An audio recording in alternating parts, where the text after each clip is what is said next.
Fala galera, bem-vindos ao MetaCast mais uma vez. Fazer mais um videozinho para vocês que eu acho que vai ser interessante. Acho que vocês vão gostar hoje.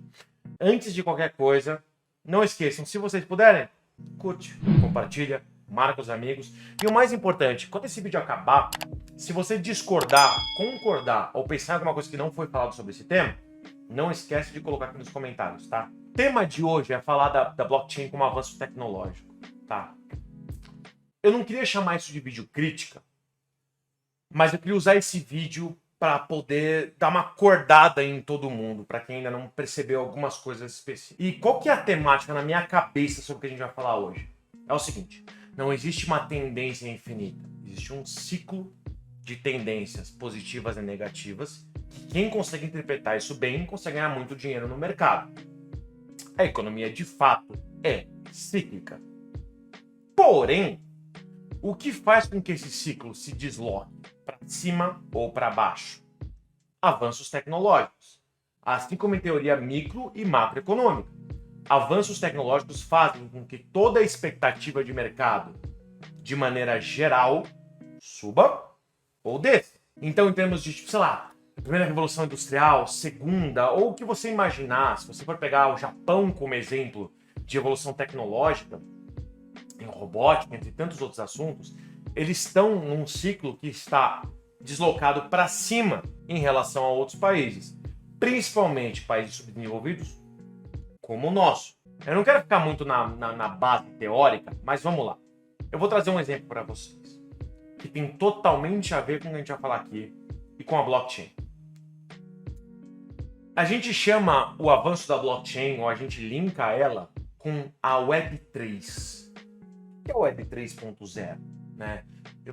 A gente tem vídeo teórico sobre isso, vídeo aula sobre isso, mas basicamente, de fato, é uma disrupção na internet. É uma maneira tecnológica de se avançar, tanto na programação, quanto na disposição de dados e na vitrine que você como pessoa vê. Se você vê o site do Facebook de uma determinada maneira, após a Web3 isso vai mudar. E se eu puder ser o mais prático possível, se a gente está falando de Web 3, é porque já existiu uma Web 1 e uma Web 2.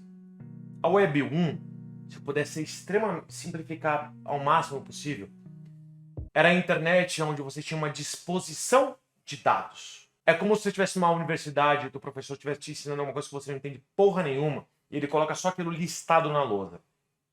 A Web 1 era uma disposição de dados dentro de uma página dentro do seu computador. Eles estavam te informando sobre algo. É por isso que, na Web 1, os blogs ficaram muito famosos. Porque, bem ou mal, era uma segunda opção de você adquirir informação. Então, você tinha sites lá com disposição de informações. Ainda assim, essas informações não eram... Você não tinha como interagir com elas, vamos dizer o seguinte. Você não tinha nem como curtir elas. Quando a Web 2 chegou, a gente está falando sobre sites, aplicativos, APIs, que nada mais são do que integrações inteligentes entre funções digitais e demais funções que podem estar no seu aparelho, por exemplo, que são inteligentes. E o meu celular está tocando. A gente tivesse deixado no silencioso, mas não deixei.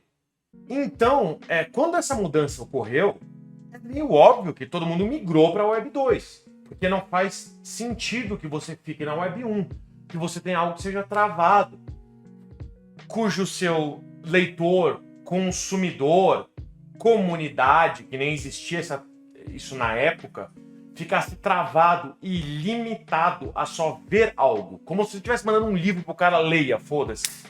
Tá? Então, se você é da mesma época do que eu tenho 32 anos hoje, né? Que você veio do Orkut, das comunidades e tal. O próprio Orkut, apesar de não ser um aplicativo, de ser um site, já é um bom exemplo de Web 2, porque você podia fazer coisas lá dentro. Você podia interagir, você logava no teu perfil, você salvava as comunidades que você mais gostava, você interagia. Então a Web 2 é marcada por aplicações, sites, onde você tem interação direta com a internet e indiretamente com as demais pessoas. Até que isso virou algo direto. como o Messenger, o próprio Orkut, entre tantas outras ferramentas. Essa é a grande diferença. Por que eu tô falando sobre isso? Não porque isso aqui é um vídeo aula, mas porque qual empresa que você conhece hoje, ou qual empreendedor que você conhece hoje que fala, não, eu estou desenvolvendo uma coisa na Web 1. Não existe isso. Não existe. Não tem como você achar que você vai atrair qualquer tipo de atenção ou que você vai conseguir navegar de maneira geral na internet na Web 1. Você está na Web 2. Se você baixa qualquer tipo de aplicativo no celular, você já está na Web 2. Se você está em qualquer tipo de site que tem um mínimo de interação, você está na Web 2. Se você compra qualquer coisa online, por qualquer site que seja, você está na Web 2. Quando a gente fala de Web 3, de incluir a blockchain nesse processo, independentemente do que ela agrega de fato, a parte de segurança, de dados, de informações, de originalidade e de originação, tanto de ativos quanto de processos, podem parecer palavras complicadas, mas na prática, a gente está falando de uma evolução natural da internet. Então, em muito poucos anos, sim, a gente não está falando de 10 anos, está falando de 2, 3 anos, tudo vai estar na Web3. Você não vai conhecer empreendedores que vão falar, não, a minha loja online está só na Web2. A gente não usa a Web3. Você não vai ouvir ninguém falar sobre, não, a segurança dos meus dados, dos meus clientes, o login deles está na Web2, está na Web3. Isso não vai existir, porque não faz sentido. Assim que os bancos existiram, não fazia mais sentido, a não ser que você seja criminoso, colocar o teu dinheiro debaixo do teu colchão. Não faz sentido. Se existem instituições que estão lá para proteger esse teu capital e ainda te pagar por você estar deixando esse capital ali. O nome disso é poupança. Desde que os bancos existem, a prática de você esconder o seu dinheiro, o seu capital, o seu item de valor debaixo do colchão, passou a ser ridículo. Ao não ser, de novo, que você queira cometer algum tipo de crime. Da mesma maneira, a evolução da Web 2 para a Web 3 vai ser algo que vai aparecer para a gente daqui a alguns anos ridículo se você não se adaptou. Então, quando a gente fala de criptoativos, da adesão a esse mundo digital, que muitos de vocês talvez não estejam acostumados ainda, a gente está falando de algo que é inevitável. Inevitável. Vai acontecer. A minha pergunta é, você vai aderir agora ou daqui a pouco? Ou no futuro? A diferença é, entrar na Web 2 versus Web 1 significava que você, como empresa, poderia oferecer ativos e interagir com seus consumidores. O interesse do consumidor e da empresa eram muito grandes. Era importante que todo mundo migrasse para lá.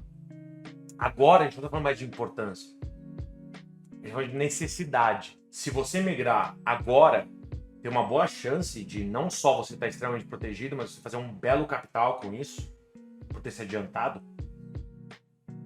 A questão é, se você atrasar demais, o quanto do seu capital você vai botar em risco, das suas operações, dos seus contratos, quanto do que você tem como certeza aí hoje de segurança de contratos, de informações, vai ser colocado em xeque porque você não entrou nessa tecnologia nova. Será que não faz sentido apoiar empresas de maneira geral que já estejam na Web3? Porque os seus dados estão muito mais seguros lá? Se você se preocupa com LGPD, segurança de dados, de você não ser abordado por sei lá quantas empresas porque você se cadastrou em determinado lugar e essa informação foi vendida, será que não faz sentido você ir para a Web3? Você focar em plataformas com essa tecnologia, onde isso nem possível seria? Vamos supor que você mora numa cidade X, uma cidade que está crescendo. Eu sou aqui de São Paulo. Vamos supor que a gente está falando de Sorocaba há X anos atrás. Cresceu absurdamente. Como polo industrial, como desenvolvimento urbano, não importa, tá? E aí, a prefeitura e o governo locais resolveram fazer uma rede de metrô por debaixo da sua cidade. Então, a partir de agora, com esse metrô pronto, depois de tantos anos, que se contar com o governo brasileiro, né, Lucas? Em 20 anos está pronto o metrô, né? Uma linha de metrô. Mas enfim, vamos lá. Vamos supor que esse governo... Minha rua já faz 40 anos. Que... pois é, não. É linha, sei lá o que tem. Linha ouro, linha prata e monotrilho do caralho A4, que ninguém compra. Mas vamos supor que esteja numa cidade onde as coisas acontecem. E aí essa linha de metrô é criada. De repente, ficou possível para você, como trabalhador, ir da sua casa até o seu emprego de uma maneira muito mais rápida e muito mais barata. É natural que as pessoas da sua cidade comecem a migrar para esse estilo de locomoção. assim como na maior parte das cidades desenvolvidas, né? Você vai para o metrô, você usa o metrô, é mais rápido, é mais barato e faz mais sentido. Só que para você poder usar o metrô, você precisa ou do bilhete único ou comprar o ticket, a passagem, que serve para uma vez, para 1 zilhão de vezes, para 10 vezes, não importa. Se você quer utilizar essa tecnologia de transporte de locomoção, existe uma maneira de você chegar na porta do metrô e falar: olha que coisa, não gostei desse negócio de transporte único, não gostei do ticket. Quero entrar e foda-se. Isso não existe. Tem que aderir àquela maneira. Tem que pagar daquela maneira. Ou, na prática, comprar o ticket mensal, o vale transporte, para você poder utilizar esse meio de transporte. Gente, a Web3, a blockchain é a mesma coisa. Essa tecnologia tá proporcionando 1 zilhão de oportunidades para todo mundo. O ticket, a maneira de entrar nelas, é via criptoativos. E pode ser um BRZ da vida. Um cripto que vale R$1, que nunca vai alterar o seu valor. E tá tudo bem. Você pode escolher não aderir. Mas você não vai pegar o metrô. Parece razoável que haja um movimento anti-metrô, anti-e-mail. Não, a gente apoia datilógrafos. A tecnologia tá aí para mudar. Não existe ir contra. O que a gente precisa mudar é essa expectativa, essa ideia de que quem apoia esse mercado, ou quem investe nesse mercado, ou quem tem stablecoins, ou quem tem uma carteira digital, está investindo em algo duvidoso, arriscado, sem lastro. Isso tem que parar. A galera que está dentro desse mercado está simplesmente já se acostumando com o que vai ser o nosso dia a dia em muito pouco tempo. Duvida de mim? Você aqui de São Paulo, a gente tem algumas linhas, eu falei do exemplo do metrô, privadas, certo? Linha amarela, lilás. Depois me cobra, quanto tempo vai demorar até essas mesmas linhas aceitarem Bitcoin ou qualquer stable como pagamento da tua passagem de metrô? Me cobra depois. Grande abraço, manda suas dúvidas aqui e vamos que vamos, galera.